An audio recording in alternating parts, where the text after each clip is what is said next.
ବର୍ତ୍ତମାନ ଆରମ୍ଭ ହେଇଯାଇଛି ରେଡିଓ ଫେୟାର। ବହୁତ ପୁରୁଣା ପୁରୁଣା ରେଡିଓ, ଯୋଉଟା ବହୁତ ମାନେ ଇଂରେଜ ଅମଳର ରେଡିଓ, ରାଜା ମହାରାଜା ଅମଳର ରେଡିଓ, ଆମ ଛୋଟ ପିଲା ବେଳର ରେଡିଓ, ବର୍ତ୍ତମାନ ଯୋଉ ଛୁଆ ଜନ୍ମ ହଉଛନ୍ତି ତାଙ୍କ ଅମଳର ରେଡିଓ, ବିଭିନ୍ନ ପ୍ରକାର ରେଡିଓ ଏଗୁଡିକ ଦେଖିବାକୁ ପାଇ ବି ନ ପାରନ୍ତି।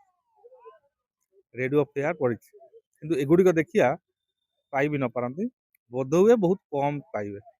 କାହିଁକି ନା ଯୋଉ ବର୍ତ୍ତମାନ ମୋ ପଛରେ ଦେଖୁଥିବେ ରେଡିଓ ଫେୟାର ଆଜି ଆରମ୍ଭ ହେଇଛି, ଉଦ୍ଘାଟନ ଦିବସ। ଉଦ୍ଘାଟନ ଦିବସରେ ପଛପଟ ଟିକେ ଖାଲି ଏମିତି ବୁଲିଲେ ପ୍ରଥମ ଥରକ କଳ୍ପନାରୁ ଉଠିକି ରାଜଧାନୀ ଭିତରକୁ ପଳେଇ ଯାଇଛି ରେଡିଓ ଫେୟାର। କିନ୍ତୁ ଷ୍ଟଲ୍ ଦେଖିଲେ ପ୍ରାୟ ପାଖାପାଖି 40ଟା ଖଣ୍ଡେ ଷ୍ଟଲ୍, କିନ୍ତୁ ସବୁ ଷ୍ଟଲ୍ ଖାଲି। ଯୋଉଠି ରେଡିଓ ଫେୟାର କମ୍, ଏଠି ଲାଗୁଛି ଫୁଡ କୋର୍ଟ, ବାକି ଅନ୍ୟାନ୍ୟ ଷ୍ଟଲ୍ ସବୁ ବୋଧହୁଏ ଖୋଲିଛି। ରେଡିଓ ଫେୟାରରେ ରେଡିଓ ଷ୍ଟଲ୍ ମାତ୍ର 3-4ଟି। ଉଦ୍ଘାଟନୀ ଦିବସରେ ଏମିତି ଅବସ୍ଥା କାହିଁକି? ଆମ ସହିତ ଜଣେ ସାମାଜିକ ବନ୍ଧୁ ମଧ୍ୟ ଆସିଥିଲେ ଉଦ୍ଘାଟନୀ ସମୟରେ। ଭାଇଙ୍କୁ ପଚାରିବା, ଭାଇ ଆଜି ରେଡିଓ ଫେୟାର ଉଦ୍ଘାଟନ ହେଇଗଲା, ଆପଣ ତ ଆସିଥିଲେ, ତ ଅନୁଭୂତିଟା କେମିତି ଟିକେ କହିଲେ? ରେଡିଓ ଫେୟାର କିନ୍ତୁ ରେଡିଓ ଦିବସ ହଉଛି 13 ଫେବୃଆରୀ 2000 ଆଜି କିନ୍ତୁ ଗୋଟେ ଦିନ ଆଗୁଆ ହେଇଛି। ଆଗୁଆ ହେଇଛି, 4 ଦିନ ଧରିକି ମେଳ ଚାଲିବ। କିନ୍ତୁ ଆମେ ରେଡିଓ ପାଇପାରୁନୁ। ଜଣେ କଟକରୁ ଜଣେ ମଉସା ଆସୁଛନ୍ତି, ଆଉ ଜଣେ ଶହୀଦନଗରରୁ, ଦୁଇଟା ରେଡିଓ ଆମେ ଦେଖୁଛୁ। ଆଉ ରେଡିଓ ଚକୋଲେଟ ଲେଖା ହେଇଛି, ଇଏ ସବୁ ଲେଖା ହେଇଛି, କିନ୍ତୁ ରେଡିଓ ନାହିଁ। ରେଡିଓ ଫେୟାରରେ ରେଡିଓ ପୁରୁଣା ନାହିଁ। ରେଡିଓ ଯୋଉ ଦେଖିବାର ଗୋଟେ ଅଭିଳାଷ ଥାଏ, ଯୋଉଟା ଆମର କଳ୍ପନା ପାଖରେ କଣ ସେଟା ଭଞ୍ଜକଳା ମଣ୍ଡପ। ଭଞ୍ଜକଳା ମଣ୍ଡପରେ ହୁଏ ପ୍ରତିବର୍ଷ। ଯାଉ ଛୋଟ ଜାଗାରେ ହେଲେ ମଧ୍ୟ କିନ୍ତୁ ଭଲ ଭାବରେ ସୁନ୍ଦର ଲାଗେ। 15ଟି ପାଖାପାଖି ଷ୍ଟଲ୍ ପଡିଥାଏ, କିନ୍ତୁ ଏଇ ରେଡିଓ ଫେୟାରରେ ମାତ୍ର 2-3ଟି ଷ୍ଟଲ୍। ନିଶ୍ଚୟ ବହୁତ ଦୁଃଖ ଲାଗୁଛି, ରେଡିଓ ଦେଖିବାକୁ ମିଳୁନି ଆମକୁ। ଖାଲି ଫୁଡ କୋର୍ଟ ଆଉ ଆମର ଗହଣା, ସେ ଯୋଉ ବିରୋ ଷ୍ଟାଣ୍ଡାର୍ଡ, ଆମର ସୋଲାର ସିଷ୍ଟମ, ଏଗୁଡା ସବୁ ଆମେ ଦେଖିବାକୁ ପାଉଛୁ। ଆଚ୍ଛା, ଏଇଠି ଯୋଉ ଫୁଡ କୋର୍ଟରେ ଖାଇବା ସିଷ୍ଟମ କଣ କେମିତି? ଖାଇବା 3ଟା ବରା ତରକାରୀ ଖାଇଲେ 50 ଟଙ୍କା ନଉଛନ୍ତି, ଚା କପଟା 10 ଟଙ୍କା ନଉଛନ୍ତି। ମାନେ ରେଡିଓ ଫେୟାରରେ ବରା 3ଟାକୁ ବି 50 ଟଙ୍କା, 3ଟା 50 ଟଙ୍କା।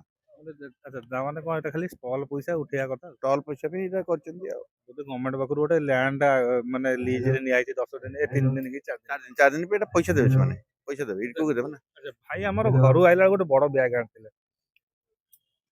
ଭାଇ ଆମର ଗୋଟେ ଏଡ ବଡ ବ୍ୟାଗ ଆଣିଥିଲେ।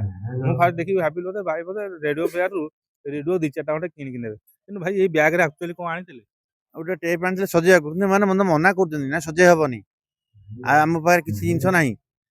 ଗୋଟେ ଆଉ ପୁରୁଣା ଟେପରେ ରଖିଛନ୍ତି, ଟିଭିରେ କୋଉ ରଖିଥିଲେ, ମସିହାର ସେଟା? ସେଟା ହେଲାଣି 1991 ମସିହାର। 91 ମସିହାର।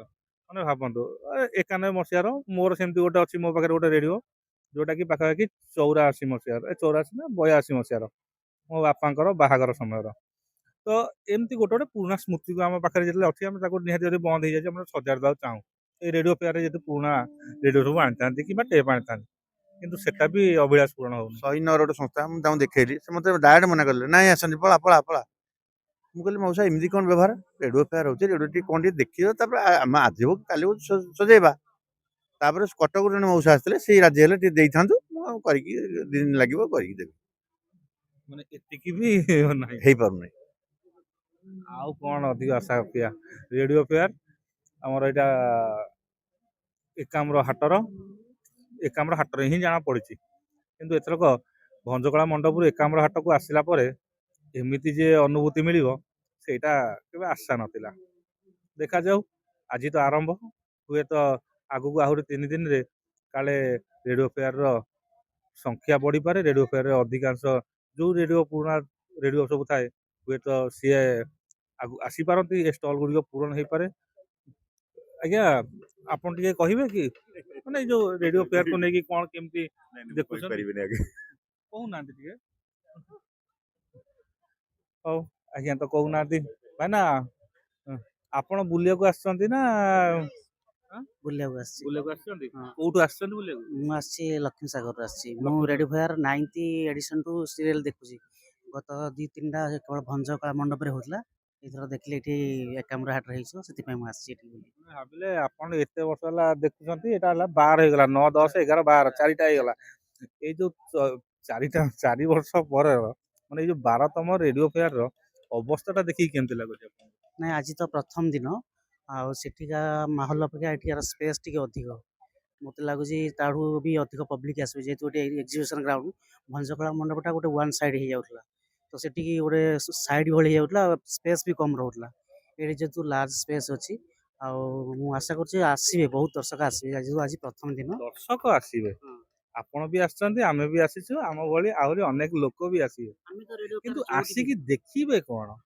ଦେଖିବେ ସବୁ ଯାହା ଆମେ ଯୋଉ ପୁରୁଣା ଜିନିଷ ଯାକ ଗ୍ରାମଫୋନ ରେକର୍ଡ ସେ ସବୁ ଜାଣିନାହାନ୍ତି। ତାପରେ ପୁରୁଣା ଯୋଉଟା ରେଡିଓ ଯାକ ଅଛି, ଓଲ୍ଡ ଭାଇ ମଡେଲ ବହୁତ ରେଡିଓ, ସେ ସବୁ ଜାଣିନାହାନ୍ତି। ତ ସେଇଗୁଡାକ ଦେଖିବେ, ଦେଖିବାକୁ ବହୁତ ଶିକ୍ଷା ମିଳିବ। ତା ସହିତ ଏଠି ବି ମନୋରଞ୍ଜନ କାର୍ଯ୍ୟକ୍ରମ ବି ହେଉଛି। ବିଭିନ୍ନ ରେଡିଓ ଜକି ବି ଅଛନ୍ତି, ସେମାନେ ବି କିଛି ସେମାନଙ୍କର ମତାମତ ଦେବେ। ଆଉ ୱାକି ଟକି ୱାୟରଲେସ୍ ଏସବୁ ବିଷୟରେ ବି ଆଚ୍ଛା, ଆପଣ ବୋଧେ ଜଷ୍ଟ ଏଣ୍ଟ୍ରି କରିଛନ୍ତି। ନାଇଁ, ମୁଁ ଥରେ ଯାଇକିରି ବୁଲିକି ଗଲିଣି ସେ ସବୁ ଆଚ୍ଛା, ୟା ଭିତରେ କେତୋଟି ଷ୍ଟଲ ରେଡିଓର ଅଛି କହିଲେ? ତା ଭିତରେ ଅନୁମାନିକ ମତେ ଲାଗୁଛି 20-22ଟା ଟୋଟାଲ ତ ସବୁତକ ଖାଲି ପଡିଛି, 3ଟି ଷ୍ଟଲ ଦେଖାଯାଉଛି କି ଆପଣଙ୍କୁ 20-22ଟି ଆଇଲା କୋଉଠୁ ରେଡିଓର? ବାକି ତକ ତ ଫୁଡ କୋର୍ଟ, ଏଠି କଣ ଆରିସା ପିଠା କାକରା ପିଠା ବିକ୍ରି, ସେଠି କଣ ସୁନା ଗହଣା, ସେଠି ସୋଲାର ପ୍ୟାନେଲ, ରେଡିଓ କାଇଁ? ଆଜି ଆମେ ପ୍ରଥମ ଦିନରୁ କହିପାରିବାନି, ଯେହେତୁ ମୁଁ ଦେଖିଛି 3-4ଟା ଏଡିସନ ଦେଖିଛି। ହଁ, ମୁଁ ବି ଦେଖିଛି, ମୁଁ ତ ସେଇଆ କହୁଛି, ମୁଁ ବି ଦେଖିଛି ସେଠି ରେଡିଓର ଷ୍ଟଲ ପଡେ, ଏମିତି ଆଡଭର୍ଟାଇଜମେଣ୍ଟ ଅନ୍ୟର ଷ୍ଟଲ ପଡେନି।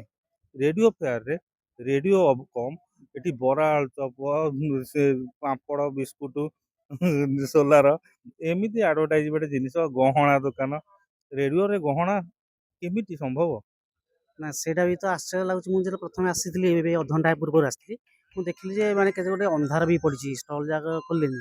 ଆଉ ମୁଁ ଦେଖିଛି 9th ଏଡିସନ, ମାନେ ଯେତେବେଳେ ଏଡିସନ ସେଠି ଚାଲିଥିଲା, ସେ ବହୁତ ରେଡିଓ ଆସିଥିଲା। ବହୁତ ରେଡିଓ ବହୁତ ଆସିଥିଲା, ସେଟା ମୁଁ ବି ଦେଖିଛି। ଗୋଟେ ସବୁଠୁ ବଡ ବଢିଆ ମିନି ରେଡିଓ ମଧ୍ୟ ଜଣେ ଆଣିଥିଲେ, ସିଏ ଏବେ ବିଦେଶରେ ଛାଡ ସେ ଅଛନ୍ତି। ଗୋଟେ ମିନି ରେଡିଓ ମଧ୍ୟ ସେ ଆଣିଥିଲେ। ଆସିଥିଲା। ଆମର ବିଭିନ୍ନ ସବୁ ଏଫଏମ ବି ଆସୁଥିଲେ, ବାକି ଆମର ନ୍ୟାସନାଲାଇଜରୁ ଆମର ସେପଟେ ନେପାଳରୁ ବି ଆସିଥିଲା, ଗୁଡ଼ାଏ ଆସିଥିଲା। ରେଡିଓ ସମ୍ବନ୍ଧୀୟ ହିଁ ସବୁ ଆସିଥିଲା। ବାକି ଅନ୍ୟାନ୍ୟ ସବୁ କଣ ପାଇଁ ଆସିଛି ଆମେ କହିପାରିବାନି, ଯେହେତୁ ସେମାନେ କଣ ତାଙ୍କର ଉଦ୍ଦେଶ୍ୟ କଣ ଥିବ ଆମେ କହିପାରିବାନି। କିନ୍ତୁ ରେଡିଓ ମେଳାର ଯାହା ଯୋଉ ମହତ୍ଵଟା, ଯୋଉ ମାଧୁର୍ଯ୍ୟଟା, ଆସ୍ତେ ଆସ୍ତେ ଟିକେ ଫିକା ପଡୁଛି, ଯେହେତୁ ରେଡିଓଠୁ ଏମାନେ ଦୂରେଇ ଯାଇ ଅନ୍ୟାନ୍ୟ କମର୍ସିଆଲ ହେବା ପାଇଁ, ଯୋଉ ଅନ୍ୟାନ୍ୟ ଆପଣ ଯାହା କହିଲେ, ମୁଁ ବି ସେଇଆ ଦେଖୁଛି। କିନ୍ତୁ ଆମେ ଯେହେତୁ ଦର୍ଶକ ହିସାବରେ ଆସିଲେ, ଆମେ କିଛି କହିପାରିବାନି ସେମାନଙ୍କର କଣ ଉଦ୍ଦେଶ୍ୟ ଥାଇପାରେ। ହଉ, ଭାଇ ଧନ୍ୟବାଦ। ପ୍ରକୃତରେ ରେଡିଓ ଫେୟାରରେ ଯଦି ରେଡିଓ ନ ରହିବ ତାହେଲେ କଣ ରହିବ ଆଜ୍ଞା? ଭାଇ ବନ୍ଦେ ମାତରମ।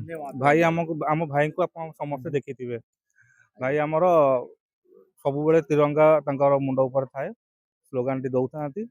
ଆଉ ଭାଇ ଆଜି ରେଡିଓ ଫେୟାରକୁ ଆସିଛନ୍ତି, ବର୍ତ୍ତମାନ ଏଣ୍ଟ୍ରି କଲେ ଗେଟ୍ ଭିତରେ। ରେଡିଓ ଫେୟାରରେ କଣ ଦେଖାଯାଉଛି କହିଲେ ଟିକେ? ଦେଖନ୍ତୁ ମୁଁ ବର୍ତ୍ତମାନ ଏଣ୍ଟ୍ରି କଲି ଜଷ୍ଟ। ଏଣ୍ଟ୍ରି କରୁ କରୁକା ତ ସବୁ ଦେଖାଯାଉଛି, ଆଉ ଏଣ୍ଟ୍ରି କରୁ କଣ ଆପଣ ଖାଲି ଆଖି ବୁଲି ପଡିକି ଖାଲି ଟିକେ ଅନେଇଦେଲେ। ବେଶୀ ଦେଖା ହଉଛି ଫୁଡ କୋର୍ଟ। ଠିକ ଅଛି, ରେଡିଓ ତ ଅଛି, ଫାଙ୍କା ଦେଖା ହଉଛି, କାହିଁ ଷ୍ଟଲରେ କାହିଁ ରେଡିଓ ଦେଖିବାକୁ ମିଳୁନି। ଯେମିତି ଆଗରୁ ମୁଁ ଦେଖିଛି 11th ଦେଖିଛି, କାରଣ ଭଞ୍ଜକଳା ମଣ୍ଡପ ରହିଲା ତଳେ ଦେଖିଛି, ସେତେବେଳେ ବହୁତ ଗୁଡେ ଥିଲା। କିନ୍ତୁ ଆଜି ଦେଖୁଛି ବହୁତ ଗୁଡେ ଫାଙ୍କା ଅଧିକ ଅଛି, କମ ଯାଇନି, କମ ହয়তো ଦେଖା ହଉଛି 1 2 3 4 5ଟା ଏମିତି ଦେଖା ହଉଛି। ପ୍ରଥମ ଷ୍ଟଲଟି ଗଭର୍ଣ୍ଣମେଣ୍ଟର, ସରକାରଙ୍କର, ଆକୁ ଛାଡି ଦିଅନ୍ତୁ। ରେଡିଓ ଚକୋଲେଟ ବନ୍ଦ ଷ୍ଟଲରେ କେହି ମୁଁ ନାହାନ୍ତି। ସେଇ କଥା କହୁଛି ପୁରା, ମାନେ ତାହା ହିଁ ଦୁଃଖର କଥା। କାରଣ ମୁଁ ଯୋଉ ଆଶା ନେଇକି ଆସିଥିଲି, ମୋ ପୁଅକୁ ମଧ୍ୟ କହିଲି, ସେ ବିଜେପି ହଷ୍ଟେଲରେ ରହୁଛି, ମୁଁ ଯାହା ଟିକେ ବୁଲି ଆସିବୁ, ଦେଖିବା ବି ଦରକାର ନା। ଦେଖିଲା ବେଳକୁ ସିଏ ନିଶ୍ଚିନ୍ତ ଭାବେ ନାଖୁସ ହେଇକି ଯିବ, କାରଣ ସେଭଳିଆ କିଛି ନାହିଁ, ଖାଲି ପଡିଛି ଷ୍ଟଲ, ଲାଇଟ୍ ବି ନାହିଁ। ଯାହା ବି ହଉ, ହଉଛି, ଯୋଉମାନେ କରୁଛନ୍ତି, ଆୟୋଜନ କରୁଛନ୍ତି, ତାଙ୍କୁ ମୁଁ ତ ଧନ୍ୟବାଦ ଦେବି। ଚାଲୁ ରହୁ, କାରଣ ବହୁତ ସମୟରେ ଦେଖାଯାଇଛି ଭଞ୍ଜକଳା ଛୋଟ ଆୟୋଜନ ହେଲା, ବଡ ଆୟୋଜନ ହେଇଛି ମତେ ଲାଗୁଛି। ଆଉ ବଡ ମାନେ ଷ୍ଟଲ ହେଇଛି, କିନ୍ତୁ କିଛି ନାହିଁ। ଅଧିକ ଜାଗା, ଅଧିକ ଷ୍ଟଲ, ହଁ, ସେଇ କିନ୍ତୁ କଥା ଷ୍ଟଲ କହୁଛି। ରେଡିଓ ନାହିଁ, କମ, ଯୋଉଥିପାଇଁ ଉଦ୍ଦେଶ୍ୟ ନାହିଁ ଆଉ। ଗହଣା, ବରା। ମୁଁ ସେଇଆ କହୁଛି, ଫୁଡ ଆସୁ ଆସୁ ଆମେ ପଢିଲୁ ଆଗେ, ଏଇଟା ପହିଲା ଫୁଡ କୋର୍ଟ ହଉଛି ନଜରରେ ଆଇଲା, ସେଇ ସବୁ ମିଳୁଛି। ବରଂ ଏଇଟା ନା ଫୁଡ ଫେୟାର ହେଲେ ବି କିଛି ଅସୁବିଧା ନାହିଁ, ଯଦି ଏପରି ହଉଛି ତା ସାଙ୍ଗେ ଗୋଟେ ସାଇଡରେ କରିଦେବା ଫୁଡ ଫେୟାର, ଏପଟେ ରେଡିଓ ଫେୟାର। ନା ଗୋଟେ ହେଡଫୋନ ଗୋଟେ ଲଗେଇଛନ୍ତି, ସଜାଡିବାକୁ ଆଣିଛନ୍ତି ବୋଧେ। ନାଇଁ ନାଇଁ, ରେଡିଓ ସହିତ connect ଥିବ। ସଜାଡିବାକୁ ବଜଉଛି ଏବେ, ସଜାଡିକି ବଜଉଛି, କାରଣ ମୋର ୟାର ମୋବାଇଲ ର ସ୍ପିକର ଖରାପ ହେଇଛି, ଏଇଟା କାମ ଦେଇଛି। 2 ଜଣ ସାଙ୍ଗ ହେଇକି ଆସିଛୁ ବୁଲିବା ପାଇଁ। ଆମେ ଯୋଉ ଆଶା ନେଇକି ଆସିଥିଲେ, ଆକ୍ଚୁଆଲି ସେ ଆଶା କାହିଁ ସକ୍ସେସ୍ ହେଲା ଭଳିଆ ଲାଗୁନି। ଆମେ ବି ଦେଖିବାକୁ ଚାହୁଁଥିଲେ ପ୍ରକୃତିରେ ଯୋଉ ରେଡିଓର କରାମତି କେତେ କେତେ ରେଡିଓ ଲାଗିଛି, କାହିଁ କିଛି ନାହିଁ। ରେଡିଓ ଚକୋଲେଟ ଅଛି, କିନ୍ତୁ ତାର ଚକୋଲେଟ ବୋର୍ଡ ମରା ହେଇଛି, କିନ୍ତୁ ଚକୋଲେଟ ଚକୋଲେଟ ପଡିଥିବ ପଡିଥିବ ଚକୋଲେଟ। ଆସିବ। ଯାହା ହଉ, ସାଙ୍ଗ ଯାହା ମୋର କହିଲେ ବନ୍ଦେ ମାତରମ୍, ଯାହା ହଉ ଗୋଟେ ଆୟୋଜନ କରାହଉଛି, ସେଇଟା ବଡ ଖୁସିର କଥା। କିନ୍ତୁ ଲୋକ ଆସି ମନ ଦୁଃଖରେ ଫେରିକି ଯିବ, ଏଇଟା ହଉଛି ବଡ ଦୁଃଖର କଥା। ଦେଖିକି ହିଁ ହଉଛି ହରାସ ହେଇଗଲି, ମାନେ କଣ କାହିଁ କିଛି ଦେଖା ହଉନି, ଲାଇଟ୍ ନାହିଁ, ଏତେ ଷ୍ଟଲ ଅଛି, କାହିଁ କିଛି ନାହିଁ ବୋଲି। ମାନେ ସବୁ ଏଣ୍ଟ୍ରି କରୁ ଆମେ ପ୍ରଥମେ ଏପଟେ ଦେଖିବୁ ନା ନାହିଁ ଦୁଃଖର କଥା ନିହାତି ଭାବେ କିନ୍ତୁ ଯୋଉମାନେ ବି ଅଛନ୍ତି କାହିଁକି ଏଥର ଏପରି ହେଇଛି ମୁଁ ଜାଣିନି ବଡ ବହୁତ ଏରିଆ ନିଆ ହେଇଛି କିନ୍ତୁ ସେମିତି କିଛି ନାହିଁ ଦେଖିବା ଭଳିଆ। ଦେଖାଯାଉ, ଆଶାର